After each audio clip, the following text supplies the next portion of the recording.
Alors ça, on y reviendra dans un deuxième temps. Hugues Rançon, puisque vous avez participé de très près, très activement à cette aventure de la disruption, vous aussi, avez-vous encore le sentiment d'être dans ce moment-là? Ou voyez-vous se recomposer un paysage finalement pas si différent de celui qui l'a précédé? Ou êtes-vous toujours dans ce sentiment d'une intense nouveauté politique? Je pense qu'on vit un temps politique nouveau et qu'on n'a pas fini d'en tirer tous les enseignements.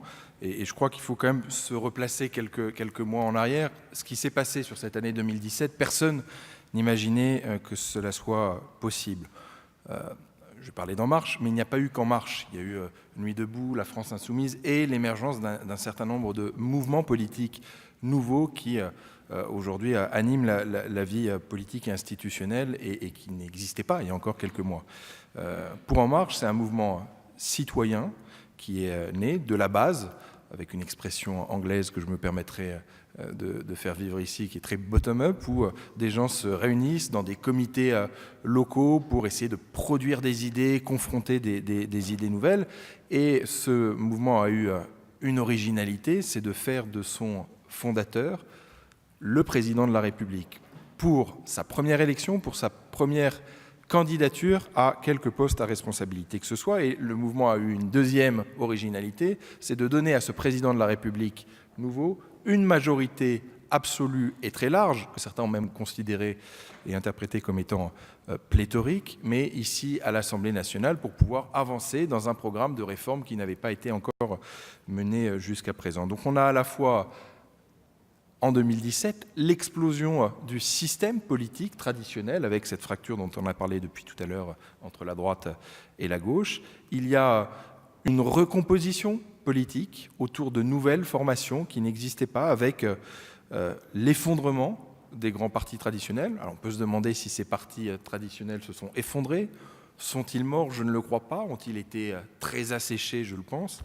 Mais en tout cas, aujourd'hui, ils n'ont plus la même force. Et puis, vous avez un renouvellement des visages, bien sûr, un renouvellement des usages et des pratiques politiques aussi, et un renouvellement du corpus idéologique. Et c'est bien ça qui me paraît assez intéressant dans ce qu'on vit. Dans ce qu'on vit ici, à l'Assemblée nationale, vous avez deux forces politiques nouvelles, En Marche, la République En Marche et la France insoumise, qui animent les débats bien plus que les autres. Le groupe Nouvelle Gauche et le groupe des Républicains sont des groupes qui, aujourd'hui, sont un peu en retrait du débat parce que, idéologiquement, ils s'accrochent aux deux formations nouvelles qui portent un combat au sens politique du terme de société et qui ont de vraies ruptures idéologiques. Et c'est bien cette opposition, en tout cas cette rupture idéologique qui avait disparu et qui a fait aussi que le système politique traditionnel s'est effondré parce qu'il n'y avait plus réellement de différence entre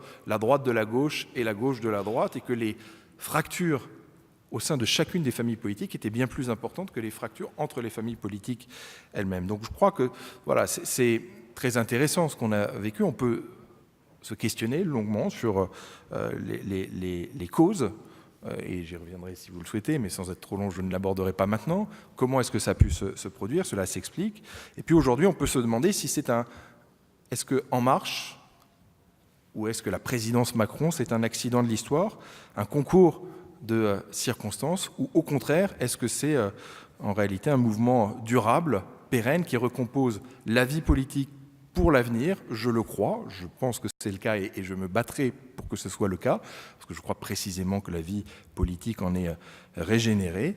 Mais vous avez aussi d'autres questions qui se posent dans la pratique institutionnelle. Lorsque vous avez un mouvement qui émerge comme celui-là, qui est très bottom-up, très horizontal, la question pour nous, c'est de faire vivre cette originalité alors même que nous sommes dans une position institutionnelle et que la position institutionnelle, par définition, elle est assez verticale, c'est la décision politique qui s'applique aux citoyens, que le mouvement de la République En Marche doit même évoluer dans son fonctionnement, évoluer parce qu'il doit justement ne plus être que dans la production d'idées nouvelles, mais aussi dans le service après-vente de mesures qui sont décidées par le gouvernement et votées par le Parlement.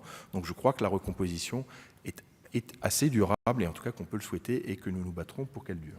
Alors, avec maintenant l'analyse d'un démographe qui est Hervé Lebras et que donc la question des mutations générationnelles a priori intéresse de près, est-ce que vous considérez, Hervé Lebras, comme Hugues Rançon, qu'on assiste aujourd'hui à une recomposition très structurée autour de deux nouvelles polarités, à savoir la République en marche d'un côté et la France insoumise? Alors, les commentateurs politiques disent beaucoup que, d'une certaine manière, cette polarisation-là, elle est souhaitée par la République en marche.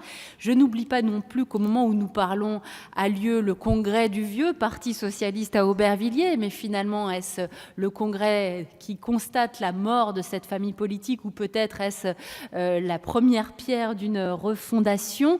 Comment vous situez-vous par rapport à l'analyse de ce nouveau paysage politique dressé à l'instant par Hugues Rançon, Hervé Lebras ? Peut-être, est-ce que ça marche? Je pense. Oui, peut-être que plutôt que la comparaison avec une disruption, je prendrais une comparaison avec la tectonique de plaques. C'est-à-dire que, vous savez, dans la tectonique de plaques, tout bouge très lentement pour les grandes plaques qui forment le manteau terrestre. Et puis tout d'un coup, il y a un tremblement de terre, une disruption cette fois-là. Et donc ce qui est intéressant, c'est de comprendre, surtout dans la question que vous posez, qui est ce passage on pourrait dire, des partis à des mouvements, quelles ont été les forces qui étaient à l'œuvre, qui ont cheminé pendant assez longtemps et qui se sont exprimées au moment de l'élection présidentielle. Et je voudrais très rapidement dire qu'il y a, je pense, trois forces, trois grands changements dans la société française qui sont allés dans le sens de ce tremblement de terre, puisque c'est d'habitude comme ça que se terminent les mouvements de la tectonique de plaques. Il y a un premier changement auquel on ne pense pas souvent, parce que le mouvement En Marche est un mouvement jeune, c'est le poids des personnes âgées en France. Le nombre de personnes âgées de plus de 65 ans a doublé au cours des 30 dernières années. Elles sont en bonne santé. En 1970, 40% des personnes âgées étaient au-dessous du seuil de pauvreté. C'est d'ailleurs le thème du grand livre de Simone de Beauvoir sur la vieillesse. Aujourd'hui, c'est la partie de la population qui est le moins au-dessous du seuil de pauvreté. Le revenu moyen d'un retraité est légèrement supérieur au revenu moyen d'un actif. C'est une force très grande, mais c'est une force particulière. Ils votent plus que le reste des classes d'âge, mais c'est une force qui est faite de personnes isolées. Et cet isolement amène à une forme d'action différente. Or, il y a une seconde catégorie qui, elle aussi, a évolué vers un certain isolement, c'est la classe ouvrière. On parlait de la classe ouvrière, mais quand vous regardez maintenant où sont les ouvriers en France, ils sont éparpillés sur le territoire. La proportion d'ouvriers maintenant est d'autant plus importante qu'on est loin d'une métropole, qu'on est même loin d'un faubourg ou d'un quartier ouvrier. Et quand on regarde à l'intérieur même de ces ouvriers, désormais, seulement 40% de ces ouvriers travaillent dans l'industrie ou dans le BTP, dans le bâtiment et les travaux publics. Les 60% sont des ouvriers d'entretien, des ouvriers d'administration. Donc l'idée très classique de cette classe ouvrière qui pouvait se mobiliser est très difficile maintenant à défendre. Les ouvriers sont eux aussi de plus en plus, au fond, isolés dans la population, d'autant plus qu'on dit souvent les ménages ouvriers. Quand vous regardez dans un recensement avec qui vivent les ouvriers, il faut savoir aussi que les ouvriers, quand on parle de parité, 75% des ouvriers en France sont des hommes et 25% seulement des femmes. Donc on peut regarder avec qui ils vivent, quelles sont leurs conjointes. Dans 50% des cas, ces conjointes sont des employés et dans 15% seulement des cas, des ouvrières. Donc ils sont maintenant mélangés avec le reste de la population. L'idée qu'il y avait au fond des bastions, une classe ouvrière, non, ils sont de plus en plus séparés de ce qu'on appelait une classe. Et puis il y a un troisième point, je vais être rapide, mais c'est l'énorme mutation qu'a connue notre niveau d'éducation, particulièrement entre 1975 et 1995. En 1975, puisque j'étais sur les ouvriers, un ouvrier sur 4 seulement avait un diplôme au moins CAP. Donc ce n'est pas non plus le bac ni un diplôme supérieur, c'était seulement le CAP, 1 sur 4. Maintenant, c'est 70% des ouvriers ont au moins un CAP ou un BEP, ce ne sont pas les mêmes ouvriers, et pour le reste de la population, le progrès est encore plus fort. Donc, c'est des personnes qui estiment, en fonction de leur passé éducatif, d'avoir le droit à la parole. Et ces trois éléments mis ensemble fait qu'on a au fond une pulvérisation de ce qui faisait l'essence du militantisme et l'essence des partis politiques. Et je pense que très clairement, c'est de cette manière-là qu'on est en train de passer de l'idée de parti à l'idée de mouvement, qu'a de ce point de vue-là très bien au fond senti le mouvement En Marche, qui est une façon qui est tout à fait une façon différente de faire de la politique, et qui rejoint à ce point de vue-là d'autres aspects dont on parlait au fond les sondeurs de la séance précédente sur des questions comme optimisme, pessimisme, notamment particulièrement. Il est clair que alors là, cette fois-ci, quand on passe, et je vais terminer là-dessus, sur la cartographie électorale, vous savez qu'il y a vraiment une opposition très forte entre la France, dès le premier tour d'ailleurs, qui a voté le plus en faveur de Macron, et en opposé, celle qui avait au premier tour voté le plus en faveur du Front National de Marine Le Pen. Et cette opposition, quand on la cartographie, recouvre des différences assez fortes. Grosso modo, les territoires lepéniens ou lepénistes sont des territoires qui sont une grande France du Nord-Est, et puis 100 km autour de la Méditerranée et la vallée moyenne de la Garonne. Et quand on prend les autres territoires, les territoires qui, au contraire, ont donné de forts pourcentages à Macron, ça correspond assez bien, par exemple, aux territoires où la présence associative est beaucoup plus forte. Et on voit là, justement, cette transformation de parti vers le mouvement. C'est là où existent ou survivent ou se développent des liens sociaux qui sont des liens de proximité, de type assez informel et assez volontariste que sont les liens associatifs par rapport aux liens qui étaient plus, non pas enrégimentés, mais qui étaient plus solides, plus contraignants, qui étaient les liens du militantisme politique. Donc je crois que ce qui s'est passé véritablement, de ce point de vue-là, un changement d'organisation de notre vie politique. Et la question, bien sûr, nous sommes dans des démocraties, mais ces démocraties aussi, leur façon de fonctionner évolue en fonction aussi de ce qu'est la réalité sociale de leur époque. Merci Hervé Lebras pour cet excellent exposé démographique qui ne répond pas tout à fait à ma question initiale, mais que je vais poser à Nicolas Colin, à savoir si vous considérez, comme mon voisin Hugues Rançon, qu'en effet l'offre politique est aujourd'hui en train de se structurer, de se polariser durablement entre d'un côté la République En Marche et de l'autre la France Insoumise. Allez-y. Je vous laisse parler. Je ne dis pas que ça se polarise autour de ces deux forces, parce que précisément, je pense qu'il y a plutôt trois forces, mais on y reviendra. On y reviendra, mais en tout cas sur les deux. La droite voilà. se rassemble sur aussi. Mais je voudrais une réponse à cette question-là, puisque je disais aussi qu'au moment où nous nous parlons, on ne peut pas ignorer que se tient le congrès du Parti socialiste à Aubervilliers. Bref, comment vous voyez aujourd'hui se reconstituer ce paysage politique français? Est-on toujours dans le moment de la disruption? Alors, en 2012, j'ai coécrit un livre avec Henri Verdier, qui est aujourd'hui directeur des systèmes d'information de l'administration de l'État, sur le numérique. Et l'objet de ce livre, qui s'appelle L'âge de la multitude, c'était d'expliquer le numérique, l'économie numérique, les entreprises numériques aux élites françaises, qui nous semblaient encore trop ignorantes de ce sujet important à l'époque. Et on est là pour célébrer les livres, donc on peut vendre le secret aujourd'hui de ce qui fait un bon livre. Ce qui fait un bon livre, c'est qu'il est porteur d'une thèse et que cette thèse peut être ramassée en une ou deux phrases fortes.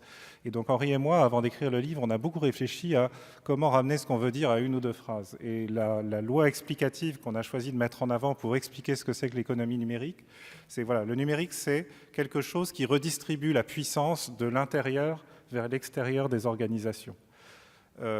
Et il y a beaucoup de corollaires intéressants à cette loi. Donc, d'abord, l'un des corollaires, c'est que les partis politiques sont des organisations comme les autres et que donc, tôt ou tard, ils vont être eux aussi sujets à cette redistribution de la puissance vers l'extérieur et devoir gérer ça.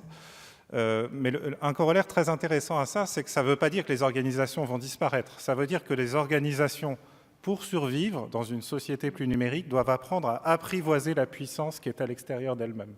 Et donc, elles peuvent, au lieu de concentrer des actifs, des ressources en leur sein, et de sécuriser tout ça en érigeant une barrière, elles sont obligées de composer en permanence avec une puissance qui est exercée de façon autonome par la multitude des individus connectés en réseau. Et c'est si elles apprennent à apprivoiser cette puissance et à la canaliser qu'elles peuvent à nouveau prospérer. Et donc, moi, ce que je vois d'intéressant sur le sujet des partis politiques dans ce contexte-là, de cette transition numérique, c'est qu'on est en train de renouer avec la vie politique d'avant la télévision, en quelque sorte. Alors, bien ou mal pour les journalistes de télévision, mais ça, c'est une autre histoire. Mais avant la télévision, la politique était avant tout locale. Et l'essentiel des relations politiques qui se nouaient entre les citoyens étaient ces liens de proximité dont parlait Hervé Lebras, ces liens informels qui étaient les plus denses, là où il y avait une vie associative forte. Et ensuite, il y a eu un effet de centralisation de la vie politique. Qui est lié, alors j'ignore complètement quelles sont les causalités dans cette histoire, mais on peut détecter les corrélations. L'un des éléments, c'est l'émergence de la télévision comme le média où se joue l'essentiel de la vie démocratique. Et la télévision est par définition centralisée. À une époque, il y avait même une seule chaîne ou quelques chaînes à peine. Et donc, vous ne pouviez exister en tant qu'organisation politique que si vos dirigeants étaient invités régulièrement sur ces chaînes. Par ailleurs, il y avait un autre facteur, c'était la grande polarisation idéologique liée à la guerre froide entre le bloc de l'Ouest et le communisme, etc. Moi, ce que je vois avec le numérique aujourd'hui, c'est qu'il y a une reprise d'indépendance de la société civile et en particulier des individus. C'est-à-dire les individus ne sont plus dépendants du journal de 20 heures pour s'abreuver de la parole des dirigeants politiques. Ils peuvent d'abord s'abreuver de cette parole quand ils veulent et où ils veulent et par le canal qu'ils veulent. Et surtout, comme ils peuvent faire maintenant un peu ce qu'ils veulent, ils ne sont plus obligés de s'abreuver de cette parole et ils peuvent choisir de se tourner les uns vers les autres plutôt que de continuer à se tourner vers le sommet de la pyramide et ces quelques dirigeants qui nous gouvernent.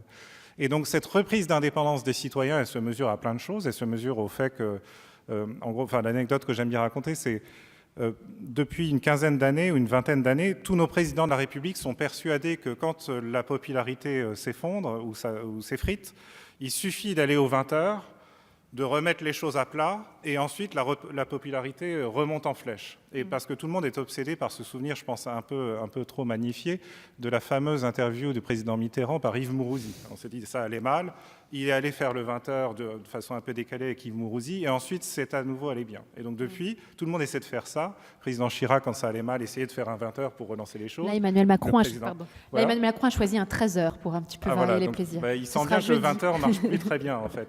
Parce que qu'est-ce qui se passe aujourd'hui aux 20 heures? D'abord, il y a moins de gens devant la télévision aux 20 heures. Et puis surtout, quand les gens regardent le 20 heures, ils sont aussi connectés sur d'autres terminaux et ils commentent le 20 heures en direct avec leurs amis. Et donc, ce qui est perçu par celui qui prend la parole comme une prise de parole solennelle et écoutée par tous les Français prosternés à ses pieds est en fait une sorte de conversation horizontale où se mêlent la critique, le sarcasme, la moquerie, etc. Et donc, il y a vraiment cette prise d'indépendance des citoyens. Et ça explique la disruption, en fait. Et j'en termine là, mais qu'est-ce qui se passe quand la puissance est redistribuée vers l'extérieur? Ça veut dire que des nouveaux entrants sur le marché politique, comme Emmanuel Macron, peuvent dire la puissance a été redistribuée à l'extérieur, il suffit de capter cette puissance, de la canaliser à mon avantage et de faire naître un mouvement qui se nourrit de cette puissance, qui n'est plus contrôlé par le cartel des forces politiques en présence. Alors, le corollaire de ça, néanmoins, il y a un revers à la médaille, plus exactement. C'est-à-dire, c'est facile de capter cette puissance, mais cette puissance, elle peut s'échapper en un clin d'œil vers d'autres forces politiques. Et donc, ce que vous gagnez en vélocité et en capacité à émerger de nulle part, vous le perdez en sécurité.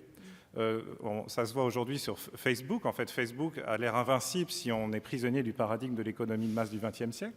Mais on voit bien que le jour où Facebook perd la confiance de ses utilisateurs, les utilisateurs peuvent pas forcément fermer leur compte de façon radicale, mais cesser d'utiliser l'application ou l'utiliser moins souvent. Et ça peut s'effriter d'un seul coup comme ça et disparaître. Et c'est pareil pour les forces politiques. Donc c'est pour ça que moi j'aurais tendance à dire que oui, il y a une redistribution qui est liée à ce nouveau contexte technologique, mais que cette redistribution n'est pas durable parce que par définition, l'économie numérique ou la société numérique, c'est l'instabilité permanente et la redistribution de la puissance au rythme de la connexion au réseau des citoyens. Merci beaucoup, Nicolas Colin. Je voudrais rebondir sur une expression qu'a utilisée Hugues Rançon tout à l'heure lorsque vous parliez d'assèchement des anciens partis politiques.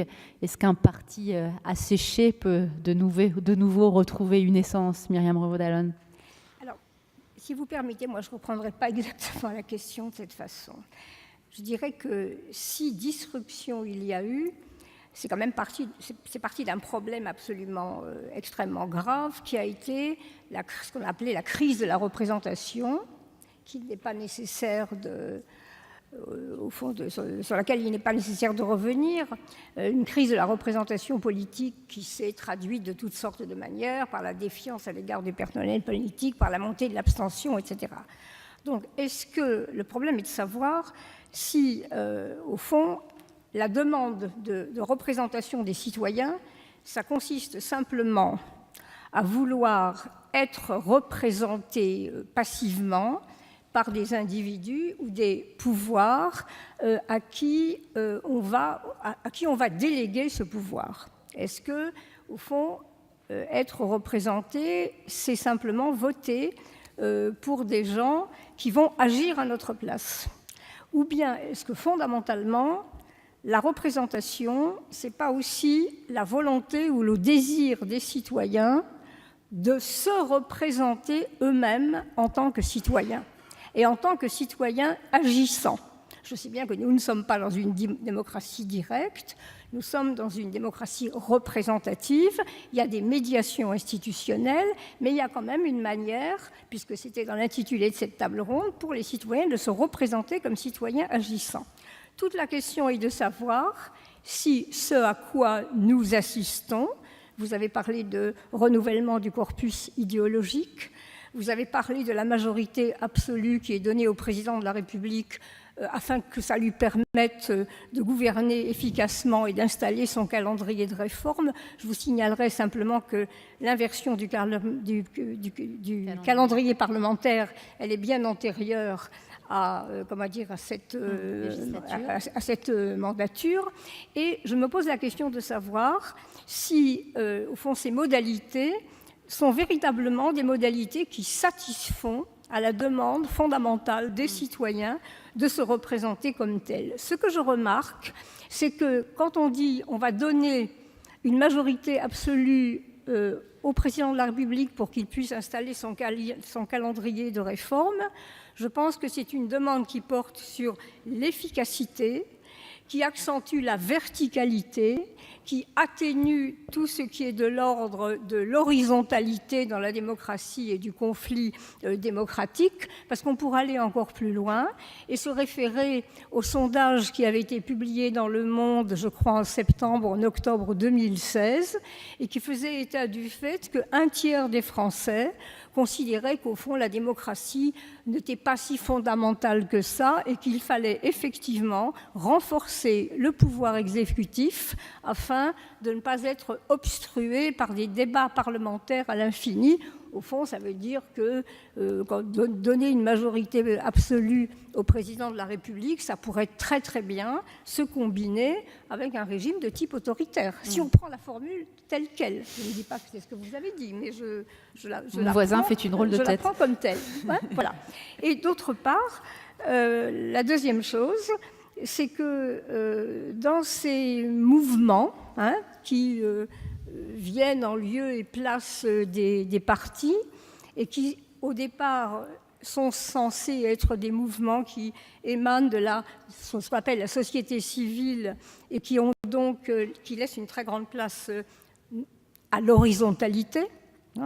Eh bien, ce que je remarque, c'est que le rapport au chef a une importance absolument capitale et qu'au fond, alors que la démocratie requiert un équilibre ou un croisement très difficile à opérer, je le reconnais, mais un croisement nécessaire entre la dimension verticale et la dimension horizontale, il me semble que la dimension de verticalité est accentuée. Oui. Et troisième chose, je me pose des questions sur le renouvellement du corpus idéologique dont vous prétendez qu'il est à l'œuvre actuellement, la droite ayant toujours le même corpus idéologique accentué vers l'extrême droite, la France insoumise reprenant le corpus idéologique de l'extrême gauche et le pouvoir en place reprenant le corpus idéologique de ce qu'on appelle la rationalité néolibérale.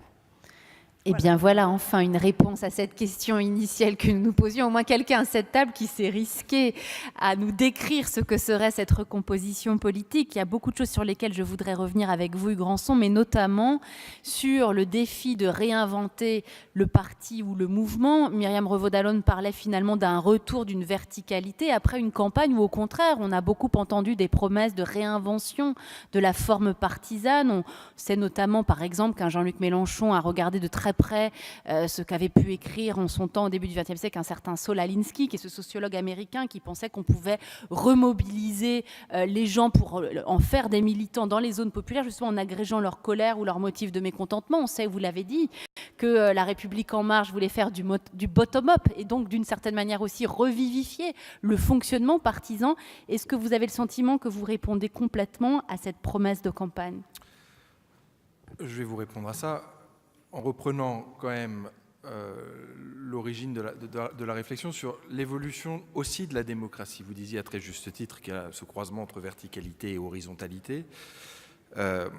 La démocratie, elle a, et l'exercice de la démocratie, elle a évolué ces dernières années. Ce qui est sûr, c'est que le pouvoir, par définition, il est considéré comme centralisé, vertical, souvent top-down, une décision s'applique, que c'est la tradition politique de la France. C'est par les dérives autoritaires que cette Ve République pourrait avoir, en considérant quand même que la Ve République fonctionne plutôt pas mal, mais qu'en tout cas elle est organisée dans ce sens-là. Et que, on le voit bien, le monde dans lequel nous évoluons aujourd'hui, c'est un monde dans lequel on est sur de la décentralisation, sur de la proximité, sur des débats qui sont collaboratifs, qui sont horizontaux évidemment, et avec cette aspiration aussi au bottom-up. Et c'est pas parce que vous avez une élection un jour qui donne une majorité, et j'en conviens bien volontiers, que cette majorité aura les mains libres et les mains liées pour faire ce qu'elle a envie de faire pendant 4 ou 5 ans, enfin 5 ans en l'espèce, mais plus que 4 en ce qui nous concerne. Mais voilà, et donc il faut articuler en effet ce souci d'efficacité, parce que la légitimité de la décision, c'est la représentation nationale, c'est l'exécutif, et l'aspiration des populations à être associées à la vie politique et à la décision tout au fil d'un mandat.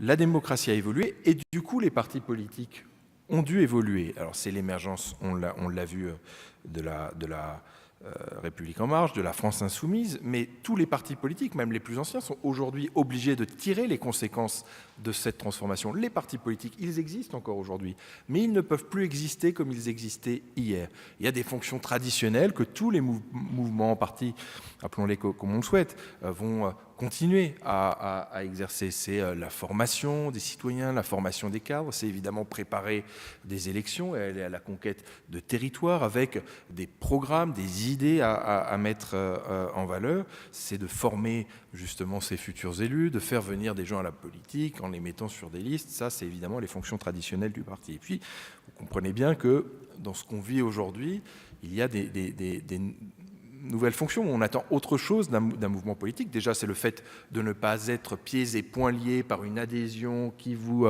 lierait à une citadelle dont vous défendriez les couleurs, quoi qu'il en soit. On a bien compris que le citoyen aujourd'hui, il est comme le bénévole dans la vie associative, il est moins lié ad vitam à la structure dans laquelle il s'engage, mais il vient parfois s'engager sur cette cause, parfois picorer ici ou là. Et donc on a cette nouvelle pratique politique, cette nouvelle pratique citoyenne, avec l'importance et l'apparition, et ça a été dit évidemment, du numérique, des réseaux sociaux, de nouveaux moyens de mobilisation, de transmission d'informations et de collaboration. Et donc je crois que les partis politiques ont forcément vocation à évoluer aussi avec le temps et avec l'espace dans lequel nous vivons.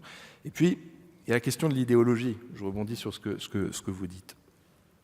Qu'on le veuille ou non, aujourd'hui, dans cette Assemblée nationale, vous aviez avant une majorité et une opposition qui étaient de droite ou de gauche, avec des formations qui se polarisaient et qui s'unissaient, mais qui étaient en gros toujours organisées. D'ailleurs, l'Assemblée nationale elle-même est organisée dans ses institutions, dans son fonctionnement, pour qu'il y ait une part importante pour la majorité et une part à l'opposition.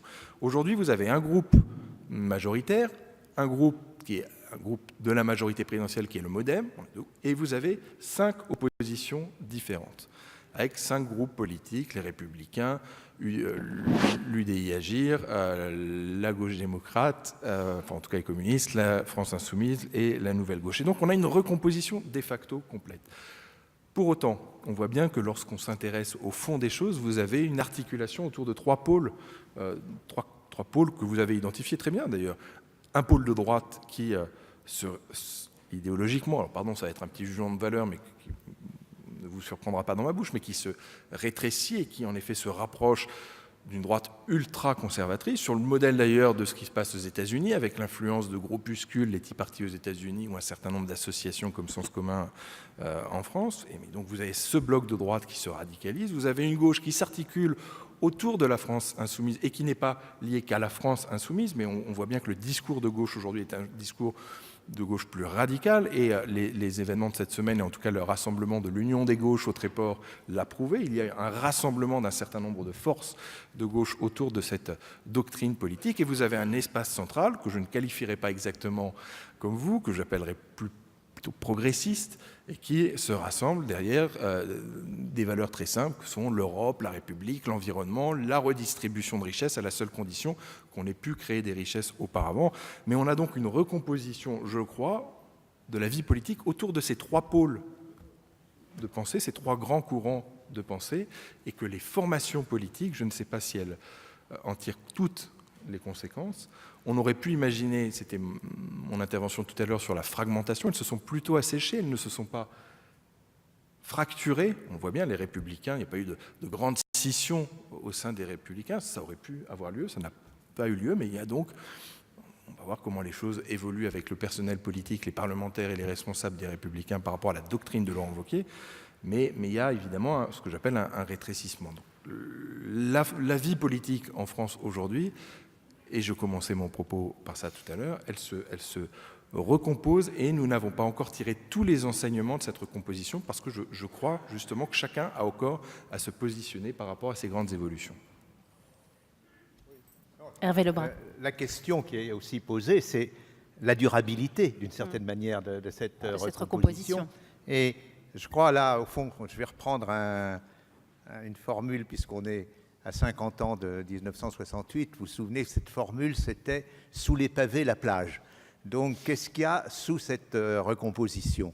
Et quand on regarde à un niveau fin le résultat du premier tour de l'élection présidentielle, on s'aperçoit, et je l'avais publié avec Jérôme Fourquet, on s'aperçoit que si on prend les pourcentages qu'avait obtenu Bayrou en 2012, plus la moitié des pourcentages de Hollande en 2012, on a exactement, mais avec une précision incroyable, on a le pourcentage obtenu par Macron au premier tour. Autrement dit, c'est pas quelque chose d'entièrement nouveau, c'est une recomposition.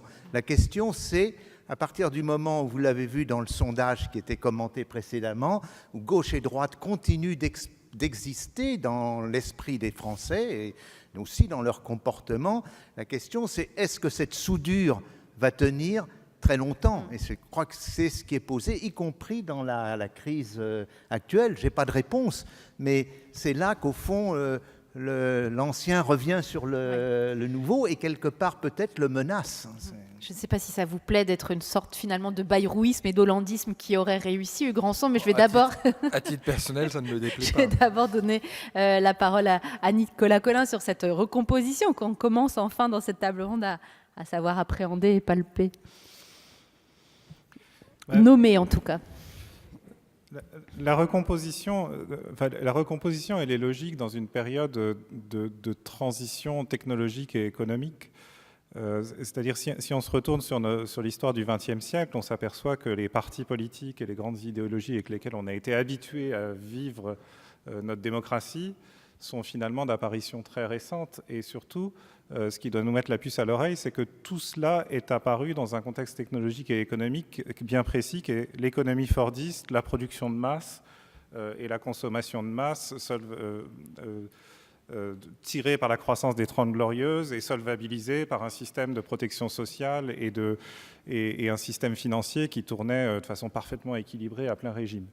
À partir du moment où tout ça commence à se dérégler au milieu des années 70, on entre dans une crise qui touche tout ce qui est né dans ce contexte-là. Et les grandes idéologies et les partis politiques, puisque pour la plupart ils sont structurés dans ce contexte-là, ils sont affectés par la crise. Et là, on a une sorte de point paroxystique de la crise, c'est-à-dire que ce n'est pas seulement la crise où on observe l'ancien paradigme décliner, c'est aussi le moment où on commence à voir émerger le nouveau paradigme et à bien comprendre de quoi il est fait. C'est-à-dire on quitte l'économie fordiste, on rentre dans l'économie numérique. Et dans l'économie numérique, il est normal de présupposer que plus rien ne sera comme avant, c'est-à-dire la façon dont la démocratie va fonctionner ne sera pas la même que dans l'économie fordiste. Et puis les grandes idéologies autour desquelles le débat démocratique va se structurer ne sera pas le même. Donc pour moi, le problème de la recomposition politique à laquelle on est en train d'assister, si on se demande si elle est durable, c'est qu'elle est encore trop récente, c'est-à-dire elle a été provoquée l'année dernière par un concours de circonstances, un enchaînement extraordinairement... une sorte d'alignement des astres fait de tectonique des plaques, comme le disait Hervé Lebras, mais aussi d'événements contingents comme les problèmes judiciaires de François Fillon. Et ça, pour moi, c'est une transition, c'est-à-dire on remélange les ressources de la démocratie dans une grande force centrale, celle dont parlait Hugues à l'instant, mais tôt ou tard, le clivage idéologique va se restructurer profondément et la tendance sera probablement, comme dans toutes les démocraties, à se structurer autour de deux camps principaux, en fait. Donc le problème d'être la force centrale, c'est que tôt ou tard, cette force centrale devra apprendre à se structurer, à s'ancrer d'un côté ou de l'autre face à une opposition qui sera l'opposition structurante. Et tout ça se fera quand l'équilibre de notre économie sera restauré, en fait qu'on rentrera en quelque sorte dans les 30 glorieuses de l'économie numérique, où on commencera à comprendre comment tout ça fonctionne, comment tout ça s'imbrique. Et dans cette stabilité de la vie économique et du contexte technologique, des grandes idéologies pourront se structurer. Et ces idéologies, elles ont une finalité bien précise. D'ailleurs, je sais que tout le monde déteste les idéologies aujourd'hui et tous les dirigeants politiques se présentent comme post-idéologiques. Moi, je crois beaucoup aux idéologies en politique parce que les idéologies, c'est ce que j'appelle en stratégie d'entreprise la face nord. C'est-à-dire le numérique rend très facile de conquérir des nouveaux clients ou des nouveaux électeurs. En revanche, le numérique est assez faible quand il s'agit de retenir ces nouveaux clients ou ces nouveaux électeurs. Comme je disais tout à l'heure, ils peuvent partir en un clin d'œil vers ailleurs. Comment vous faites pour retenir les gens? Vous construisez... Donc le numérique, c'est la face sud. La face nord, c'est les barrières que vous érigez autour de vos clients ou de vos électeurs pour les empêcher de partir ailleurs. Et l'idéologie, c'est à ça que ça sert. Ça permet de dire aux gens, vous n'êtes pas d'accord avec cette réforme en particulier, mais vous allez continuer de voter pour moi parce que j'incarne votre système de valeurs et que je le défendrai sur le long terme, coûte que coûte. Et sans idéologie, on ne peut pas faire de réforme, en fait, parce que si vous êtes obligé de redemander le soutien de tout le monde à chaque réforme, il y a des gens qui y trouvent leur compte, et puis des gens qui vont dire non. Et du coup, ça se recompose en permanence et il n'y a pas de continuité de direction. Merci beaucoup. Rapidement, Myriam Revaud-Dallon, Hugues Rançon, et puis on gardera un petit temps d'échange avec vous dans la salle. Tout à fait d'accord avec vous. Alors peut-être qu'on peut remplacer le terme d'idéologie par le terme d'ensemble de valeurs, de convictions, de système d'idées. Mais pour qu'il y ait... Enfin, il y a eu une crise qui a entraîné donc cette disruption. Et cette crise, elle était liée au fait que le pouvoir démocratique ne répondait plus ou ne pouvait plus répondre à une question qui est la question politique fondamentale, qui n'est pas seulement une question économique ni technologique, mais la question c'est dans quel type de société est-ce que nous voulons vivre, hein? Quel type de société politique voulons-nous vivre? Donc, la seule question qui vaille, puisque vous parlez de corpus idéologique renouvelé, c'est de se demander si le corpus idéologique renouvelé, entre guillemets, aujourd'hui proposé, répond à la question dans quel type de société politique voulons-nous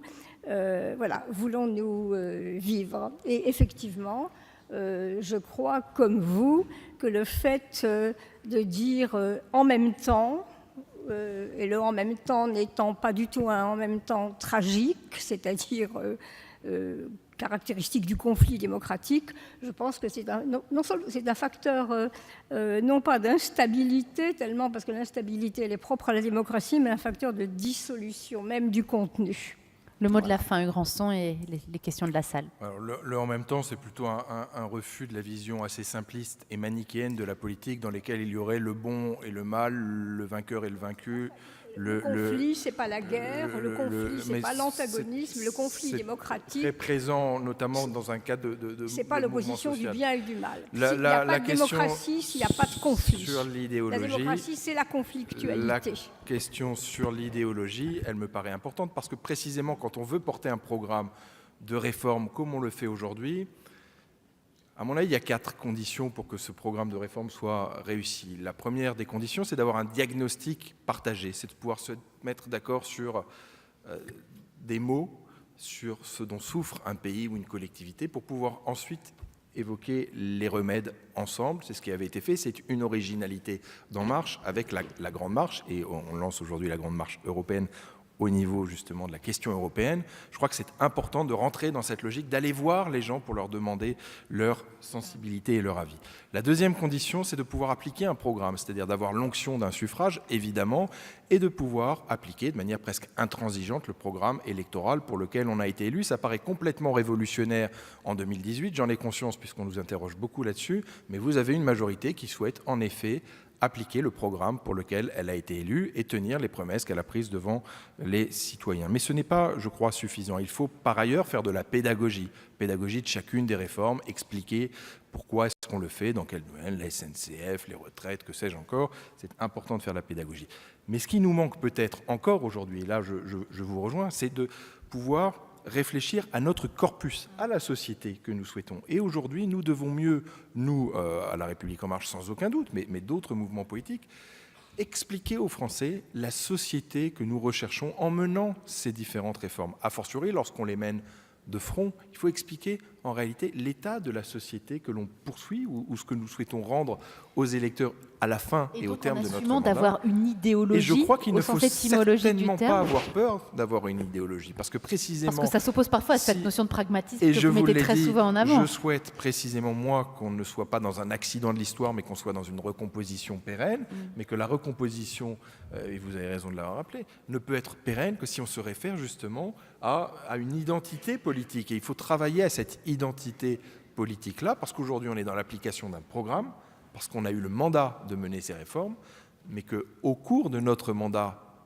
interviendront un certain nombre d'événements qui n'ont pas été prévus nécessairement en 2017 et sur lesquels collectivement nous aurons à avoir une philosophie, et c'est ce corpus idéologique qui aujourd'hui doit être, à mon avis, travaillé. Merci beaucoup. On va prendre très peu de questions finalement, parce que je crois qu'on est déjà en retard, mais au moins une ou deux, si tant est que vous en ayez. Il y a des micros, je crois, qui circulent. Oui, tout au fond, là-bas, je crois, non?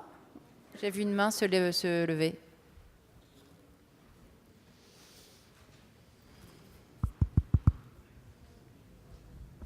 Bonjour. Il me semble tout simplement que dans tous ces exposés, on oublie qu'il y a 50% de gens qui ne votent plus. Absolument. C'est une question d'une absolue concision et extrêmement utile. Hugues Rançon. Je vais essayer de faire une réponse qui sera peut-être un peu moins concise, mais en effet, vous avez raison. N'oublions pas d'où nous venons et pourquoi est-ce que tout ça s'est produit. Certes, vous avez aujourd'hui une nouvelle majorité, un nouveau président de la République, mais vous avez un Français sur deux qui ne s'est pas déplacé, et sur ceux qui se sont déplacés, un sur deux qui a fait le choix d'un vote que j'appellerais à minima populiste. Et en réalité, nous avions des alertes à l'occasion des départementales, à l'occasion des élections régionales, où vous aviez déjà beaucoup d'abstention et la poussée très forte du Front National, avec des Français qui ont manifesté à cette occasion qu'ils étaient lassés par leur classe politique traditionnelle. De cela est né le mouvement Nuit debout, de cela est né le mouvement En Marche, de cela est née aussi l'élection présidentielle et l'élection législative de 2017. Mais n'oublions pas en effet que nous sommes arrivés ici parce que les citoyens aspiraient à autre chose et que nous devons toujours avoir cette aspiration en tête. Une dernière question. Oui. Un micro, tenez. Oui. Bonjour, je m'appelle Laurent Choniski. Bon, je suis par ailleurs militant à En Marche aussi, bon, je le dis aussi. Je voulais savoir si vous aviez l'intention de poursuivre la recomposition, le renouvellement un petit peu de la classe politique, parce qu'effectivement, j'ai noté un certain immobilisme ces dernières années, du moins avant l'élection de M. Macron, bien sûr. Ce qui rejoint une question que je souhaitais vous poser, merci d'avoir posé, c'est êtes-vous toujours un mouvement ou êtes-vous devenu un parti ? Nous sommes toujours un mouvement et nous devons garder la promesse originelle et originale de ce mouvement, à savoir produire des idées nouvelles, faire émerger des idées nouvelles et des programmes innovants en misant sur l'innovation sociale et en essayant d'avoir un diagnostic toujours très précis de la situation de la société. Et faisons venir, quelles que soient les élections, à la politique des citoyens engagés dans le tissu associatif, dans l'économie sociale et solidaire, dans la vie locale.